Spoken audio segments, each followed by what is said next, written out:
Will White with Alair Homes Clemson. One of the things I wanted to show you today is how we do our pocket doors.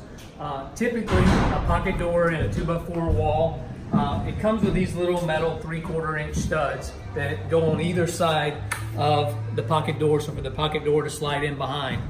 One of the things we like to do, because a lot of times the pocket doors are going to bow a little bit, so all of our pocket doors are framed with a 2x6 wall. What that allows us to do is gives us enough room to turn a 2x4 sideways on either side of the wall. And then what we do is we take, instead of throwing these studs that come with the pocket door frame away, we turn them sideways and screw them to the 2x4 studs, and that holds them straight.